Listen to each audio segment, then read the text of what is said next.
রাজ্য সভাপতি তো আমাদের অথরিটি, সাংবিধানিক পদ, তিনি নির্বাচিত, তিনি যেটা বলবেন সেটা আমরা মেনে চলব।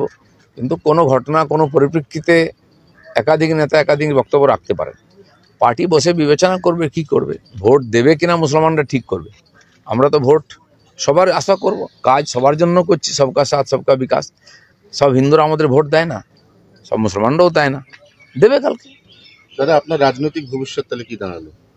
সেটা পার্টি ঠিক করবে, কার ভবিষ্যৎ কে ঠিক করতে পারে সে তো লেখা আছে ভগবানের খাতাতে। আপনি নিজে কি ক্যালকুলেট করছেন, মানে কোন দিকে যাচ্ছে ব্যাপার? আমাকে ভারতীয় জনতা পার্টি নিয়ে এসে তার জায়গা দিয়েছে পার্টিতে। আমি রাজনীতি করতে নিজে থেকে আসিনি, আমার সেটা কোনোদিন করিও নি। পার্টি চেয়েছে, আমি একজন কর্মী হিসাবে পার্টিতে এসেছি। পার্টি আমাকে সাধারণ সম্পাদক রাজ্যে বানিয়েছে, সভাপতি দুবার বানিয়েছে, আমাকে এমএলএ বানিয়েছে, এমপি বানিয়ে টিকিট দিয়েছে। আমি কোনোদিন কিছু চাইনি পার্টির কাছে। আর এমনকি আজকে পার্টি আমাকে যে গাড়ি দিয়েছে আমি ব্যবহার করছি বা সিকিউরিটি, সেটাও আমি কোনোদিন চাইতে যাইনি। ঘটনা পরিপ্রেক্ষিতে পার্টির প্রয়োজন মনে হচ্ছে। পার্টির যদি মনে হয় আমি সাধারণ কর্মী হিসেবে কাজ করব, তো আমি যেরকম করছি করবো, আগে কোনো পদ নেই। পার্টি যেখানে আমি ডাকে সেখানে আমি যাই, যেখানে ডাকে না সেখানে যাই না। এটাকে আমি পার্টির সিস্টেম মনে করি। কল্পনা করতে তো পয়সা লাগে না, করো না। মানে কল্পনা আমরা কি করবো, মানে আপনি কি অনেকেই করছে, তো কেউ তো কল্পনা করে এটা বার করেছে। এবং এই কল্পনা কি প্রতি মাসে 2 মাসে পাল্টে 21 তারিখ অবধি আবার ডেট দেওয়া হয়েছে। আগে অনেকগুলো তারিখ হয়ে গেছে, আবার 21 তারিখ, তারপরে আবার অন্য ফান্ডা শুরু হবে। তো কিছু তো মার্কেটে থাকতে হবে। কিছু লোক এই করে মার্কেটে থাকার চেষ্টা করে। দিলীপ ঘোষ তো মার্কেটে আছে।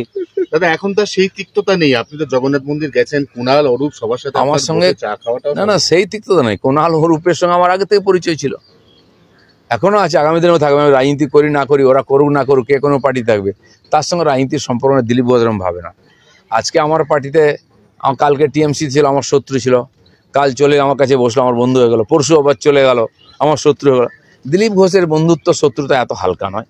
যারা এভাবে করে তাদের রাজনীতির ব্যবসা করে, তাদের সমস্যা আছে, ঠিক আছে। দিলীপ ঘোষের এরকম সমস্যা নেই। কিন্তু দাদা, বলা হচ্ছে যে জগন্নাথ দেবকে সাক্ষী রেখে শ্রমিক ভট্টাচার্য বলছেন যে বঙ্গোপসাগরেই তৃণমূলকে বিসর্জন দেব, ওই জগন্নাথ মন্দিরে বিজেপির পক্ষ থেকে আপনি প্রতিনিধিত্ব করেছেন। আমি কারো প্রতিনিধিত্ব করিনি। আমি একজন নাগরিক হিসাবে, আর ওখানকার যারা সংস্থাপক, চিফ সেক্রেটারি আমাকে আর মন্দির বলে লিখে চিঠি দিয়েছেন, কোনো বিতর্ক নাই।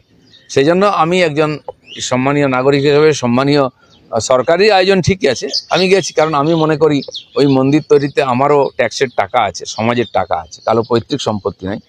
আর বহু লোক মন্দির করলে আমাকেই ডাকে, হয়তো আমাকে হিন্দু নেতা বা হিন্দু ভক্ত হিসেবে মনে করে, উদ্বোধন করায়, পুজোতে করায়। আগামী 20 তারিখ আমাকে উত্তরপাড়ায় ডেকেছে, সপরিবারে গিয়ে রুদ্রাভিষেক করবো ওটা শিব মন্দিরে। তো তারা যদি ডাকে আমি যাব না? কোন পার্টির কে কী করতো, তার বাবা কি পার্টি করে, তার ছেলে কি করেছে, আগামী দিনে কী করে, ওই ভেবে আমি কারোর সঙ্গে বন্ধুত্ব